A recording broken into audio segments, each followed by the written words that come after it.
ഇരുട്ടായ ചുരങ്കത്തിനകത്ത് കുടുങ്ങിക്കിടക്കുന്ന ഓരോ ചോദ്യവും. അവൾ തന്നെത്താനെ പോരാടിക്കൊണ്ടിരുന്നു. അവളുടെ ഓരോ പ്രവൃത്തിയും ഒരു ചെറിയ തെറ്റ് വിധിയുടെ കളിയായി മാറിയിരുന്നു. സ്വാർത്ഥത കാരണവും പേടി കാരണവും തകർന്നിരുന്നു അവളുടെ ഓരോ ഓർമ്മകളും. വേദന അവളെ പഠിപ്പിച്ചു മനുഷ്യ സ്നേഹം എന്നാൽ എന്താണെന്ന്. അപ്പോഴാണ് തുറന്നത് കളിയുടെ കഥക്. വീണ്ടും വന്നു ജീവിക്കാനുള്ള ആഗ്രഹം. താനിയ തറ തുടച്ചുകൊണ്ട് ബബിൾ ഗം കഴിക്കുകയായിരുന്നു. അവൾ ഡിപ്പാർട്ട്മെന്റ് സ്റ്റോറിൽ തറ തുടയ്ക്കുന്ന പണി ചെയ്യുകയാണ്. ജോലി ചെയ്തുകൊണ്ടിരുന്നപ്പോൾ അവളുടെ ചെവിയിൽ ഇയർഫോൺ ഇട്ടിരുന്നു. അതുകൊണ്ട് കസ്റ്റമേഴ്സ് സംസാരിക്കുന്നത് അവൾ ശ്രദ്ധിക്കാറില്ല. അവൾ ഒറ്റയ്ക്ക് നിന്ന് അവളുടെ പണി ചെയ്യുകയായിരുന്നു. കുറച്ചു സമയത്തിനു ശേഷം അവൾ സ്റ്റോറിന് പുറകിലുള്ള പണിക്കാരുടെ റൂമിലേക്ക് ചെന്നു. അവൾ അകത്തേക്ക് ചെന്നതും വ്യത്യാസമായി എന്തോ ഒന്ന് അനുഭവപ്പെടാൻ തുടങ്ങി. അവിടെ എന്തോ ശരിയില്ലാത്തതുപോലെ തോന്നി. റൂമിന്റെ 4 വശത്തും ഇരുട്ടായിരുന്നു. അവൾക്കൊന്നും തന്നെ ശരിയായി കാണാൻ സാധിച്ചില്ല. അവൾ വളരെ ശ്രദ്ധയോടെ മുന്നിലോട്ട് ചെന്നു. പിന്നെ അവിടെയുള്ള സ്വിച്ച് ഇട്ട് ലൈറ്റ് ഇട്ടു. പ്രകാശം വന്നതും അവൾ ഇങ്ങോട്ടും അങ്ങോട്ടും നോക്കാൻ തുടങ്ങി. അപ്പോഴാണ് അവൾ ശ്രദ്ധിച്ചത്, ലോക്കറിന് പുറകിലായി എന്തോ ഒന്ന് കാണപ്പെട്ടു. ആരോ അവിടെ ചെറുതായി അനങ്ങിയതുപോലെ തോന്നി. അവൾ പതുക്കെ പതുക്കെ ചെറുതായി നടന്ന് മുന്നിലോട്ട് ചെന്നു. ആ ലോക്കറിന്റെ അറ്റത്ത് അവൾ ചെന്നതും തന്നെ താനിയ പേടിച്ച് പുറകിലോട്ട് ചെന്നു. രാഘവ് മറ്റാരുമല്ല, അവൻ അവളോടൊപ്പം ആ സ്റ്റോറിൽ ജോലി ചെയ്യുന്ന ഒരു പണിക്കാരനാണ്. അവൻ താനിയോട് വെറുതെ കളിയാക്കുകയായിരുന്നു. തുടക്കത്തിൽ അവർ ഒരു റിലേഷൻഷിപ്പിലായിരുന്നു. പക്ഷേ താനിയ തനിക്ക് ഒരുപാട് കമ്മിറ്റ്മെന്റ്സ് ഉള്ളതുകൊണ്ട് ആ റിലേഷൻഷിപ്പ് തുടരാൻ ആഗ്രഹിച്ചില്ല. പേടിച്ചു പോയോ? പേടിച്ചില്ല, ഞെട്ടിപ്പോയി. വെറുതെ കാരണം പറയല്ലേ. കാരണമൊന്നുമില്ല, നിനക്ക് നന്നായി അറിയാമല്ലോ. ശരി, അതെല്ലാം വിട്ടേക്ക്. വൈകുന്നേരം നിന്റെ പ്ലാൻ എന്താണ്? ഒന്നുമില്ല, നിനക്ക്? ഇപ്പോൾ വരെ ഏതൊരു പ്ലാനും ഇല്ല. പക്ഷെ നീ ഇഷ്ടപ്പെട്ടാൽ എന്തെങ്കിലും ചെയ്യാം. രാഘവ്, ഇതിനൊന്നും ഞാൻ തയ്യാറല്ലെന്ന കാര്യം നിനക്ക് നന്നായി തന്നെ അറിയാം. പക്ഷേ ഇതുവരെ താനിയ, ഇനിയും എത്ര ദിവസം നിന്റെ കമ്മിറ്റ്മെന്റ് കാരണം പോയിക്കൊണ്ടിരിക്കും? നിനക്ക് ഇഷ്ടമില്ലേ നീയും സെറ്റിൽ ആവണമെന്ന്? എനിക്ക് അതിനെക്കുറിച്ചൊന്നും അറിയില്ല. ഞാൻ ഇപ്പോൾ പോകുന്നു, ബായ്. രാഘവ് വിഷമത്തോടെ അവിടെ ഉണ്ടായിരുന്ന ബെഞ്ചിലിരുന്നു. താനിയ അവിടെ നിന്നും പുറപ്പെട്ടു.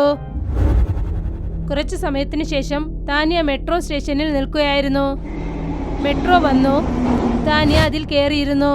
പിന്നെ മെട്രോ അവിടെ നിന്നും പോകാൻ തുടങ്ങി. പോകുന്ന വഴിയിൽ മെട്രോ ഒരുപാട് സ്റ്റേഷനിൽ നിന്നു. പിന്നെ ഓരോരുത്തരായി പതുക്കെ പതുക്കെ ജനങ്ങൾ ഇറങ്ങി. പിന്നെ പതുക്കെ പതുക്കെ ബോഗി ഗാലിയായി. അവസാനം മെട്രോയിൽ താനിയ മാത്രമാണ് ഉണ്ടായിരുന്നത്. താനിയയുടെ വീട് മെട്രോയുടെ അവസാനത്തെ സ്റ്റേഷൻ അടുത്താണ്. അത് എപ്പോഴും ആളില്ലാതെ കാണപ്പെടുന്ന ഒരു ഏരിയയാണ്. മെട്രോ അവിടെ ചെന്നെത്തി.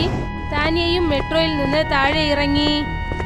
താനിയ മെട്രോയിൽ നിന്നും പുറത്തു വന്നു. പിന്നെ എപ്പോഴത്തെയും പോലെ എക്സിറ്റ് ഗേറ്റിലേക്ക് ചെന്നു. പക്ഷെ അവിടെ ചെന്നതിന് ശേഷം അവൾ മനസ്സിലാക്കി ജോലി നടക്കുന്നത് കൊണ്ട് അവിടെ ഗേറ്റ് മൂടിയിരിക്കുന്നുവെന്ന്. അവൾ തിരിഞ്ഞ് മറ്റൊരു വശത്ത് പോകാൻ ഒരുങ്ങി. പിന്നെ എക്സിറ്റ് കണ്ടുപിടിക്കാൻ വേണ്ടി മുന്നിലോട്ട് ചെന്നുകൊണ്ടിരുന്നു. പക്ഷെ അവൾക്ക് വഴിയൊന്നും കിട്ടിയില്ല. അപ്പോഴാണ് അവിടെ ഒരാളിരിക്കുന്നത് അവൾ ശ്രദ്ധിച്ചത്. അവൻ കറുത്ത മാസ്കും പിന്നെ കറുത്ത ഓവർകോട്ടും ഇട്ടുകൊണ്ട് ബെഞ്ചിലിരിക്കുകയായിരുന്നു. ആ ആളെ കാണാൻ അവൾക്ക് അല്പം വ്യത്യാസമായി തോന്നി. കുറച്ചു സമയം ആലോചിച്ചതിന് ശേഷം താനിയ തീരുമാനമെടുത്തു അവനോട് എക്സിറ്റിനെ കുറിച്ച് ചോദിക്കാമെന്ന്. അവൾ പതുക്കെ പതുക്കെ ആ ആളിനടുത്തേക്ക് ചെന്നു. Excuse me. ആ ആള് പതുക്കെ താനിയെ ഒന്ന് തിരിഞ്ഞു നോക്കി. എക്സ്ക്യൂസ് മീ, ഇവിടെ നിന്നും പുറത്തു പോകാനുള്ള പാത എവിടെയാണെന്ന് നിങ്ങൾക്ക് പറയാനാകുമോ? ആ ആള് കുറച്ചു സമയം വരെ താനിയെ വളരെ വ്യത്യാസമായി നോക്കിക്കൊണ്ടേയിരുന്നു. താനിക്ക് ചെറുതായൊന്ന് പേടി തോന്നി. പിന്നെ അവൾ ചെറുതായി ഒച്ചത്തിൽ അവനോട് ചോദിച്ചു, നിങ്ങൾ എന്നെ നോക്കിയത് മതി, ഞാൻ പുറത്തേക്ക് പോകാനുള്ള വഴി ഏതാണെന്ന് പറയാനാകുമോ? നിങ്ങൾക്ക് അറിയില്ലെങ്കിൽ അറിയില്ലെന്ന് പറഞ്ഞാൽ മതി. അയാൾ ഒന്നും തന്നെ മിണ്ടിയില്ല. താനി അവിടെ നിന്നും പോകാൻ ഒരുങ്ങി. അവൾ പോകുമ്പോൾ പുറകിൽ നിന്ന് അവൾക്ക് ചെറുതായ ഒരു ശബ്ദം കേട്ടു. അവൾ പുറകിലോട്ട് തിരിഞ്ഞു നോക്കിയപ്പോഴാണ് അറിഞ്ഞത് അദ്ദേഹം അടുത്ത പ്ലാറ്റ്ഫോമിന് നേരെയായി ഒരു സബ്വേയുടെ നേരെ കൈ നീട്ടി കാണിച്ചു. താനി ആ വശത്തേക്ക് നോക്കി. അയാളോട് അവൾ ഒന്നും പറഞ്ഞില്ല. പിന്നെ സബ്വേയുടെ നേർക്ക് പോകാൻ ഒരുങ്ങി. താനിയ പടിക്കെട്ടിലിറങ്ങി. എന്നിട്ട് ആ സബ്വേയെ നോക്കി നടന്നു. അയാൾ അവിടെയാണ് പുറത്തു പോകാനുള്ള വഴി പറഞ്ഞത്. താനിയ പടിക്കെട്ട് വഴി സബ്വേയിലേക്ക് വന്നപ്പോൾ അവൾക്ക് ആ സ്ഥലം കുറച്ച് വ്യത്യാസമായി അനുഭവപ്പെട്ടു. അവൾ അകത്തേക്ക് ചെന്നു. അപ്പോഴാണ് അവളുടെ അടുത്തായി ഒരു ലേഡി വേഗത്തിൽ അവിടേക്ക് ചെന്നത്. ആ ലേഡി വല്ലാതെ പേടിച്ചിരുന്നു. പിന്നെ വേഗം എക്സിറ്റിനെ നോക്കി പോവുകയായിരുന്നു. താനിയ തിരിഞ്ഞ് അവരെ നോക്കി. പിന്നെ ഒരുപാടൊന്നും ചിന്തിക്കാതെ തിരിഞ്ഞു നടന്നു. കുറച്ചു സമയത്തിന് ശേഷം അവൾ എക്സിറ്റ് ബോർഡ് കണ്ടു. ആ ഗേറ്റിൽ ഒരു ബോർഡ് വെച്ചിരുന്നു. അതിൽ എഴുതിയിരുന്നു ലെവൽ 0. താനിക്കിത് കണ്ടതും വളരെ ആശ്ചര്യമായി തോന്നി. പക്ഷെ അവൾ വലുതായി ശ്രദ്ധ ചെലുത്തിയില്ല. ആ ഗേറ്റ് വഴി പുറത്തേക്ക് ചെന്നു. പക്ഷെ പുറത്തേക്ക് വന്നതും എല്ലാം തന്നെ മാറിയിരിക്കുകയായിരുന്നു. താനിയെ നോക്കിയപ്പോൾ അവൾ അതേ സബ്വേയിൽ വീണ്ടും വന്ന് നിൽക്കുകയായിരുന്നു. ഇത് കണ്ടിട്ട് അവൾ വല്ലാതെ ഞെട്ടിപ്പോയി. എന്താണിത്? ഞാൻ വീണ്ടും എങ്ങനെയാ ഇവിടേക്ക് വന്നത്? അവൾ എല്ലാ ദിശയിലും ചുറ്റുനോക്കി, വിചിത്രമായി അവിടെ എന്തെങ്കിലും ഉണ്ടോ എന്ന്. പിന്നെ അവൾ വേഗം എക്സിറ്റിനെ നോക്കി ഓടിച്ചെന്നു. അവൾ 3 പ്രാവശ്യം സബ്വേയിൽ നിന്നും പുറത്തു പോകാനായി ശ്രമിച്ചു. പക്ഷെ ഓരോ പ്രാവശ്യം അവൾ പുറത്തേക്ക് വന്നതും അവൾ വീണ്ടും അതേ സ്ഥലത്ത് തന്നെ നിൽക്കുകയായിരുന്നു. Stop it! എന്താണ് നടക്കുന്നത് ഇവിടെ? ഇതൊക്കെ ഇങ്ങനെ ചെയ്യുന്നത് ആരാണ്? അവൾ ഒരു മൂലയിലിരുന്ന് കരയാൻ തുടങ്ങി. അപ്പോഴാണ് അവൾക്ക് വീണ്ടും അതേ ലേഡി കാണാൻ സാധിച്ചത്. അവരെയാണ് സബ്വേയിലേക്ക് ആദ്യം വന്നപ്പോൾ അവൾ കണ്ടത്. ഇത്തവണ ആ ലേഡി ഇടതുവശത്തു നിന്നും വേറൊരു വാതിൽ വഴി പുറത്തേക്ക് വരികയായിരുന്നു. അവൾ ആദ്യത്തെ പോലെ തന്നെ പേടിച്ച് വളരെ വേഗത്തിൽ മുന്നിലോട്ട് നടക്കുകയായിരുന്നു. അവർ പോകുന്നത് താനിയ കണ്ടു. പക്ഷെ അവൾക്കൊന്നും മനസ്സിലായില്ല ഇവിടെ എന്താണ് നടക്കുന്നതെന്ന്. അവൾ എണീറ്റു. ആ ലേഡി ഏത് ദിശയിൽ നിന്നാണോ വന്നത് ആ ദിശ നോക്കി അവൾ ഓടി. അവിടെ ചെന്നതും അവൾ ഒരു ബോർഡ് കണ്ടു. അതിൽ എഴുതിയിരുന്നു ലെവൽ 1 എന്ന്. അതിനടുത്ത് മറ്റൊരു ബോർഡ് കിടപ്പുണ്ടായിരുന്നു. അതിൽ എഴുതിയിരുന്നു ഗെയിം ഇവിടെ നിന്നും തുടങ്ങുകയാണ്. പിന്നെ താഴെ എഴുതിയിരിക്കുന്നു അറിയിപ്പ്, ഫൈൻഡിങ് എ മിസ്സിംഗ് ഡീറ്റെയിൽ. കരഞ്ഞുകൊണ്ട് കുറച്ചു സമയം വരെ താൻ ആ ബോർഡ് നോക്കിക്കൊണ്ടേ നിന്നു. പിന്നെ അല്പം ധൈര്യത്തോടെ ആ വഴിയിൽ കൂടി മുന്നോട്ട് പോകാമെന്ന് തീരുമാനിച്ചു. അവൾ സബ്വേ വഴി അകത്തേക്ക് ചെന്നു. അവൾ നോക്കിയപ്പോൾ അതേ ആള് ആ ബെഞ്ചിലിരിക്കുകയായിരുന്നു. താനിയ നിറഞ്ഞൊഴുകുന്ന കണ്ണുകളോടെ അദ്ദേഹത്തെ നോക്കി ഓടിച്ചെന്നു. എന്നിട്ട് അയാളോട് ചോദ്യം ചോദിച്ചു. ആരാണ് നീ? എന്ത് ചെയ്യാനാ നീ ആഗ്രഹിക്കുന്നത്? പിന്നെ ഇതൊക്കെ എന്താണ്? അയാൾ എണീറ്റ് നിന്നു. പിന്നെ ആദ്യമായി അദ്ദേഹം സംസാരിച്ചു. നിന്റെ ജീവിതത്തിന്റെ ആദ്യത്തെ പാഠം ചെറിയ കാര്യങ്ങളിൽ ശ്രദ്ധയോടെ ഇരിക്കണം. അത് ചെയ്തേക്ക്. അതിനുശേഷം ഇവിടെ നിന്ന് പുറത്തു പോവാം. ഓർമ്മയിൽ വെച്ചോളൂ, ഒരുപക്ഷെ നീ തെറ്റ് ചെയ്താൽ നീ വീണ്ടും എക്സാം എഴുതേണ്ടി വരും. നിങ്ങൾ എന്താ പറയുന്നേ? മുൻപിലോട്ട് പോ, പിന്നെ നീ തന്നെ കണ്ടുപിടിക്കേ. ഇങ്ങനെ പറഞ്ഞിട്ട് അയാൾ ചുമരിനു പുറകിലായി ചെന്നു. എന്നിട്ട് അവിടെ നിന്നു മാഞ്ഞുപോയി. അവൾ അല്പം പുറകിലോട്ട് ചെന്നു. എന്നിട്ട് ദീർഘശ്വാസം വലിച്ചു. പിന്നെ അവിടെ മൊത്തം അവൾ ചുറ്റി നോക്കി. പിന്നെ അയാൾ പറഞ്ഞിട്ട് പോയ വാക്കുകൾ അവൾ ഓർമ്മിച്ചെടുത്തു. പതുക്കെ ഓർമ്മിച്ചു. ചെറിയ ചെറിയ കാര്യങ്ങളിലും ശ്രദ്ധിക്കണം. അവൾ സബ്വേയുടെ മുകളിലായി നോക്കി. അപ്പോൾ പെട്ടെന്ന് അവളുടെ മനസ്സിൽ ഒരു ആലോചനയുണ്ടായി. ഓക്കെ, എന്ന് വെച്ചാൽ ഞാൻ ഓരോ ചെറിയ കാര്യങ്ങളും ശ്രദ്ധിക്കണം. യാതൊരു പേടിയും കൂടാതെ താനിയ സബ്വേയിൽ ആദ്യത്തെ കാലടി എടുത്തു വെച്ചു. തുടക്കത്തിൽ എല്ലാം വളരെ നോർമലായിരുന്നു. അവൾ വളരെ ശ്രദ്ധിച്ച് എല്ലാ കാര്യങ്ങളും നോക്കാൻ തുടങ്ങി. ബെഞ്ച്, ചുമരിലുണ്ടായിരുന്ന ബാനേഴ്സ്, പിന്നെ ചുറ്റിലുമുള്ള എല്ലാ കാര്യങ്ങളും നോക്കി. പതുക്കെ നടന്നുകൊണ്ട് അവൾ ആ സബ്വേയുടെ അവസാനത്തെ സ്ഥലം വരെ ചെന്നെത്തി. അവിടെ ചെന്നതും അവൾക്ക് മനസ്സിലായി ഇപ്പോൾ ലെവൽ 0 കാണാതായിരിക്കുന്നു. അവിടെ ഒരേ ഒരു വഴിയാണുള്ളത്. അതിലെഴുതിയിരിക്കുന്നു ലെവൽ 1. അതാണ് അവൾ ആദ്യം കണ്ടത്. താനിയ കുറച്ചു സമയം നിന്ന് അത് നോക്കി. പിന്നെ അകത്തേക്ക് ചെല്ലാൻ കുറച്ച് പേടിച്ചു. അപ്പോഴാണ് അതേ ലേഡി പുറകിൽ നിന്നും ഓടി വന്നത്. അവളുടെ കയ്യിൽ ഒരു വലിയ ചുറ്റിയലുണ്ടായിരുന്നു. അത് അവൾ കയ്യിൽ പിടിച്ചുകൊണ്ട് ഒച്ചയുണ്ടാക്കിക്കൊണ്ട് താനിയെ നോക്കി ഓടി വന്നു. ഇത് കണ്ടതും താനിയ പേടിച്ചു പോയി. ഉടനെ ലെവൽ 1 ഉള്ള ഗേറ്റിനകത്തേക്ക് ഓടിച്ചെന്നു. ആ ഗേറ്റിൽ നിന്നും അവൾ പുറത്തേക്ക് വന്നതും അവൾ പെട്ടെന്ന് അവിടെ തന്നെ നിന്നു. അവൾ ആകെ ഞെട്ടിപ്പോയി. കാരണം പുറത്തേക്ക് വന്നതും അവൾ വീണ്ടും അതേ സബ്വേയിൽ തന്നെ നിൽക്കുകയായിരുന്നു. ഇത് കണ്ടിട്ട് താനിയ വീണ്ടും പേടിച്ചു പോയി. പിന്നെ അവൾക്ക് മനസ്സിലായില്ല ഇപ്പോൾ അവൾക്ക് എന്താണ് സംഭവിച്ചതെന്ന്. എന്താ ഇത്? ഞാനെല്ലാം ശരിയായില്ലേ ചെയ്തത്? പിന്നെ അവൾ തറയിലിരുന്ന് കരഞ്ഞുകൊണ്ടേയിരുന്നു. അപ്പോഴാണ് അവൾക്ക് മനസ്സിലായത്. ആരോ അവളുടെ അടുത്തേക്ക് നടന്നു വരുന്നത് ശ്രദ്ധിച്ചു. അദ്ദേഹം ഒരാളാണ്. അദ്ദേഹത്തിന്റെ മുഖത്തൊരു വിചിത്രമായ ചിരിയുണ്ടായിരുന്നു. അദ്ദേഹം പതുക്കെ പതുക്കെ അവളെ കടന്ന് മുന്നിലോട്ട് നടന്നു ചെന്നു. താനിയ അദ്ദേഹത്തെ വിളിക്കാനായി ശ്രമിച്ചു. അദ്ദേഹത്തോട് അവൾ സഹായം ചോദിച്ചു. ദേ നോക്കൂ, നിങ്ങൾക്ക് എന്തെങ്കിലും അറിയാമോ? ആ മനുഷ്യൻ അവൾ പറയുന്നത് കേൾക്കാതെ മുൻപിലോട്ട് ചെന്നുകൊണ്ടേയിരുന്നു. താനിയ കുറച്ചു സമയം തന്നെ തനിയായതുപോലെയും ആർക്കും കാണാത്തതുപോലെയും ഫീൽ ചെയ്തു. എന്നിട്ട് അവൾ കണ്ണു തുടച്ചു. അവൾ തീരുമാനിച്ചു ഇത് തന്നെ ഫേസ് ചെയ്യണമെന്ന് തീരുമാനിച്ചു. അവൾ വിറച്ചുകൊണ്ട് എണീറ്റു. പിന്നെ പതുക്കെ പതുക്കെ മുൻപിലോട്ട് നടന്നു ചെന്നു. അവൾ അത് മനസ്സിലാക്കാനായി ശ്രമിച്ചു. ഈ സ്ഥലത്ത് ശരിക്കുമുള്ള പ്രശ്നം എന്താണെന്ന് അവൾ നാലു ചുറ്റിലും വളരെ ശ്രദ്ധിച്ചു നോക്കി. പക്ഷെ അവൾക്കൊന്നും വ്യത്യാസമായി തോന്നിയില്ല. അവൾ മുന്നിലോട്ട് നടന്നു ചെന്നു. അവൾ എക്സിറ്റിനടുത്ത് ചെന്നതും തന്നെ അവൾ പെട്ടെന്ന് മുകളിലുണ്ടായിരുന്ന ഒരു ക്ലോക്ക് ശ്രദ്ധിച്ചു. ക്ലോക്ക് തലകീഴായി ചുറ്റിക്കൊണ്ടിരിക്കുന്നു. ഇത് കണ്ടതും താനിക്ക് ഉടനെ മനസ്സിലായി ഇവിടെയാണ് എന്തോ പ്രശ്നമുള്ളതെന്ന്. അവൾ അക്കാര്യം ഓർമ്മിച്ചു നോക്കി. അവൾ വീണ്ടും നടന്നു ചെന്നു. കുറച്ചു സമയത്തിന് ശേഷം അവൾ വീണ്ടും എക്സിറ്റിനടുത്ത് ചെന്നെത്തി. പക്ഷെ ഇപ്പോൾ അവിടെ ചെറിയ ചേഞ്ചസ് ഉണ്ട്. വലതുവശത്തുള്ള കതക് ഇപ്പോൾ ലെവൽ 2 ആയി മാറി. താഴെ എന്തോ ഒന്ന് എഴുതിയിരിക്കുകയാണ്, ബി സെൽഫ്ലെസ്. താനിയ വീണ്ടും സബ്വേയെ നോക്കി. എന്നിട്ട് അകത്തേക്ക് പോകാൻ തീരുമാനിച്ചു. താനിയ ഇപ്പോൾ മറ്റൊരു സബ്വേയുടെ അകത്ത് വന്നു. ഈ സ്ഥലം മുൻപത്തെക്കാളും കുറച്ച് വ്യത്യാസമായിരിക്കുന്നു. അപ്പോഴാണ് അവളുടെ പുറകിൽ അതേ ആള് നിൽക്കുന്നത് ശ്രദ്ധിച്ചത്. നീ അടുത്ത ലെവലിലേക്ക് വന്നിട്ടുണ്ട്. നീ ചെയ്ത തെറ്റിനെ മനസ്സിലാക്കാൻ നിനക്ക് കിട്ടിയ രണ്ടാമത്തെ അവകാശം. ഇപ്പോൾ ഈ ലെവലിനെ ക്രോസ് ചെയ്യണം. അതിനുശേഷമാണ് സ്വതന്ത്ര വഴി കിട്ടിയേക്കും. ഓർമ്മയിൽ വെച്ചോളൂ, ഒരു പക്ഷേ ഇവിടെ തെറ്റ് സംഭവിച്ചാൽ അത് നിനക്ക് വലിയ പ്രശ്നമായി മാറിപ്പോവും. Please help me. ആരാണ് നീ? പിന്നെ ഇതൊക്കെ എന്തിനാണ്? അദ്ദേഹം പറ്റില്ലെന്ന് തല എനിക്ക് കാണിച്ചു. എന്നിട്ട് പെട്ടെന്ന് കാണാതെ ആയി. ഇപ്പോൾ താനിക്ക് ഈ പാറ്റേൺ മനസ്സിലായി. അവൾ സബ്വേയിലേക്ക് നോക്കി. എന്നിട്ട് മനസ്സിലാക്കാൻ അവൾ ശ്രമിച്ചു ഈ ലെവലിനുള്ള അർത്ഥം എന്താണെന്ന്. അവിടെ എഴുതപ്പെട്ടിരുന്നു ബി സെൽഫ്ലെസ്. പക്ഷെ അത് കണ്ടിട്ട് അവൾക്കൊന്നും തെളിവായി മനസ്സിലായില്ല. അവൾ പതുക്കെ പതുക്കെ മുന്നിലോട്ട് നടന്നു ചെന്നു. അപ്പോഴാണ് ആ സബ്വേയിലേക്ക് അതേ ലേഡി നടന്നു വന്നത്. അവളാണ് കുറച്ചു സമയത്തിന് മുൻപ് കയ്യിൽ ചുറ്റികയോടെ അവളെ വിരട്ടിക്കൊണ്ട് വന്നത്. ഇത്തവണ അവൾ വളരെ ശാന്തയായിരുന്നു. പക്ഷെ അവളെ കണ്ടതും താനിക്ക് പഴയ കാര്യം പെട്ടെന്ന് ഓർമ്മ വന്നു.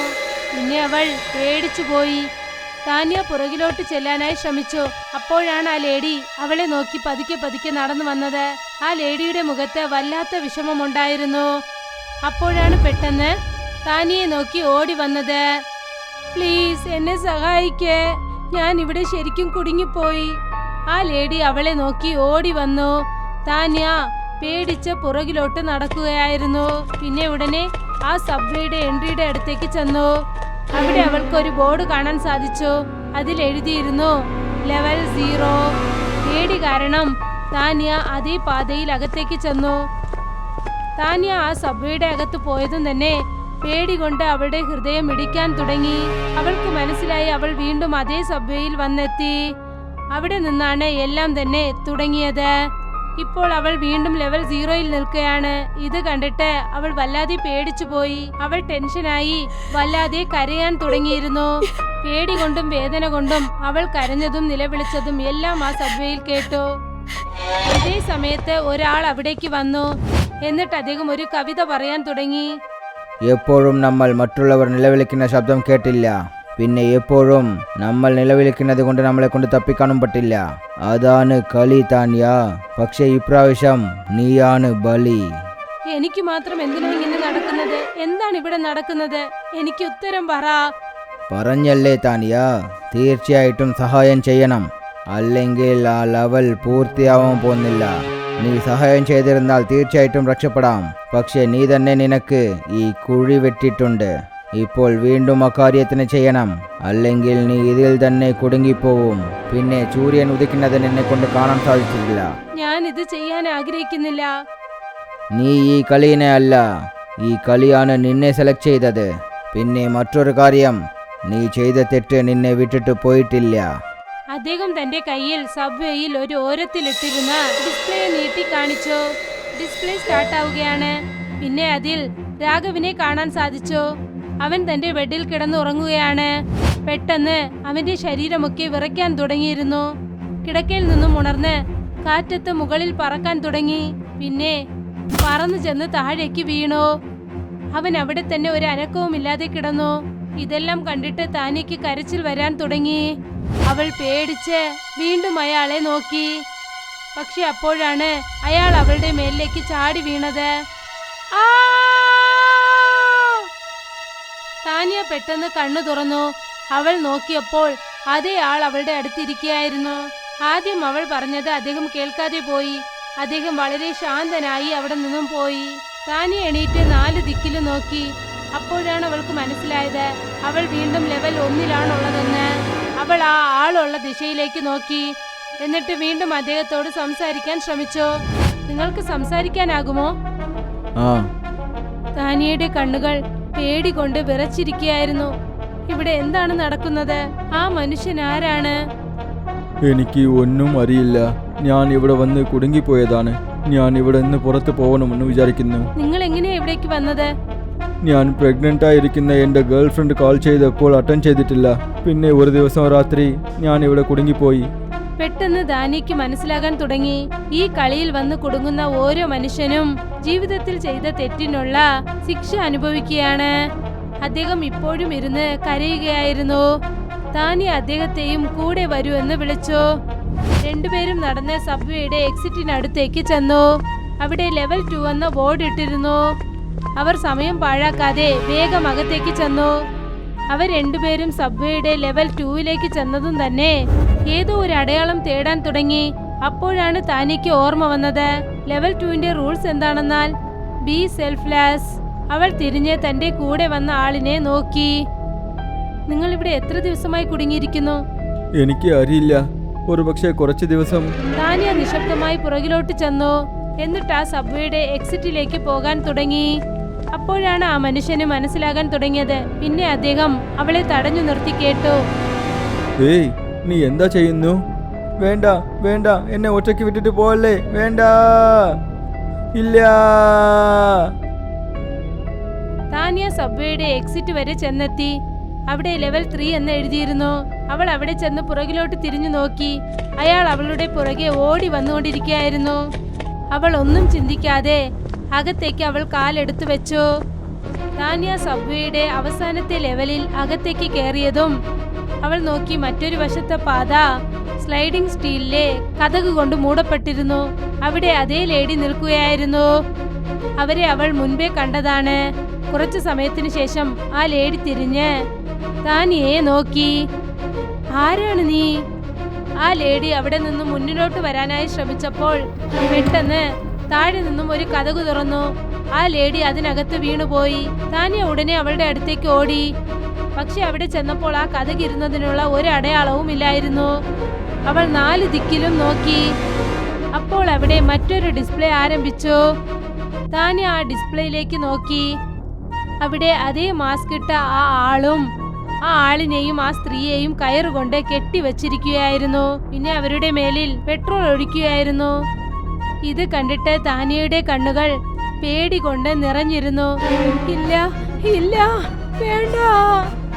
അദ്ദേഹം തിരിഞ്ഞ് മുൻപിൽ എങ്ങനെ നോക്കിയെന്നാൽ താനിയ അദ്ദേഹത്തെ നോക്കുന്നത് അദ്ദേഹത്തിന് കാണാവുന്നത് പോലെ. ഒരു ക്ഷണം പോലും ചിന്തിക്കാതെ കത്തുന്ന തീ അവരുടെ മേലിലേക്ക് അദ്ദേഹം വലിച്ചെറിഞ്ഞു. അവർ ആ തീയിൽ കത്താൻ തുടങ്ങി.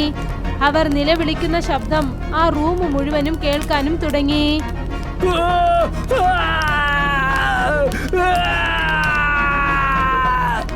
ഇതൊക്കെ കണ്ട് താനിക്ക് സഹിക്കാനായില്ല. അവൾ അങ്ങനെ അവിടെ തന്നെ ഇരുന്നു. എന്നിട്ട് തന്റെ ചെവികൾ കൈകൊണ്ട് പൊത്തിപ്പിടിച്ചു. കുറച്ചു സമയത്തിന് ശേഷം പെട്ടെന്ന് എല്ലാം ശാന്തമായി. കുറച്ചു സമയത്തിന് ശേഷം അവളുടെ മുന്നിൽ ആ സ്റ്റീൽ കതക് തുറന്നു. മുൻപിൽ അതേ വലിയ ചുറ്റിയൽ അവിടെ ഇരിക്കുകയായിരുന്നു. കണ്ണിൽ കണ്ണീരോടെ താനി എണീറ്റ് നിന്നു. എന്നിട്ട് ആ ചുറ്റിയൽ എടുത്തു. എന്നിട്ട് മുന്നിലോട്ട് നടന്നു ചെന്നു. താനിയ കയ്യിൽ ചുറ്റിയലോടെ മുന്നിലോട്ട് വന്നു. കുറച്ചു ദൂരം വന്നതിന് ശേഷം അവൾ അവിടെ തന്നെ നിന്നു. അവൾ കയ്യിൽ ചുറ്റികയോടെ അവിടെ നിൽക്കുകയായിരുന്നു. അപ്പോഴാണ് അവൾ കണ്ടത് അതേ മാസ്ക് ഇട്ട ആള് അവളുടെ മുൻപിൽ നിൽക്കുകയായിരുന്നു. താനിയ തന്റെ കയ്യിലുണ്ടായിരുന്ന ചുറ്റിയലെടുത്തു. എന്നിട്ട് അദ്ദേഹത്തെ വിരട്ടിക്കൊണ്ടോടി. കുറച്ചു സമയത്തിന് ശേഷം അവൾ തറയിൽ ഇരിക്കുകയായിരുന്നു. അവളുടെ മുഖം, കഴുത്ത്, പിന്നെ കയ്യിലും ചോര പടിഞ്ഞിരുന്നു. പിന്നെ അവളുടെ മുൻപിലായി അയാളുടെ പ്രേതം കിടപ്പുണ്ടായിരുന്നു. താനിയ പതുക്കെ പതുക്കെ എണീറ്റു. അയാളുടെ മുഖത്തുണ്ടായിരുന്ന മാസ്ക് ഊരിയെടുത്തു. അയാളെയാണ് ഇപ്പോൾ അവൾ കൊന്നത്. ആ മാസ്ക് എടുത്തതും തന്നെ അവൾ ശരിക്കും ഞെട്ടിപ്പോയി. മുൻപിലുണ്ടായിരുന്ന ആ മുഖം മറ്റാരുടേതുമല്ലായിരുന്നു. അത് ആ താനിയയുടെ മുഖം തന്നെയായിരുന്നു. ഇത് കണ്ടതും താനിയയുടെ കണ്ണൊക്കെ ഇരുളാൻ തുടങ്ങിയിരുന്നു. പിന്നെ അവൾ അവിടെ തന്നെ മയങ്ങി താഴേക്ക് വീണു. താനിയ പെട്ടെന്ന് മെട്രോ സ്റ്റേഷനിൽ ഉറക്കമെണീറ്റു. അവിടെയാണ് അവൾ ആദ്യമായി ട്രെയിൻ കയറിയ അതേ സ്റ്റേഷൻ. ടൈം വീണ്ടും അതേ ടൈമിൽ വന്നെത്തി. അവിടെ ചില കള്ളന്മാർ ഒരാളുടെ കയ്യിൽ നിന്നും മോഷ്ടിക്കാനായി ശ്രമിക്കുകയായിരുന്നു. താനിയ അവരെ തുറിച്ചു നോക്കി. എന്നിട്ട് അവൾ എണീറ്റു. അവിടെ തറയിൽ കിടന്ന ഒരു ഇരുമ്പ് കമ്പി അവൾ കയ്യിലെടുത്തു. ആ റൗഡികൾ അവളെ തിരിഞ്ഞു നോക്കിയപ്പോൾ താനിയ മുന്നിലോട്ട് ചെന്നു. മുഴുവൻ ശക്തിയോടെ ആ കമ്പി കൊണ്ട് അവൾ അടിച്ചു.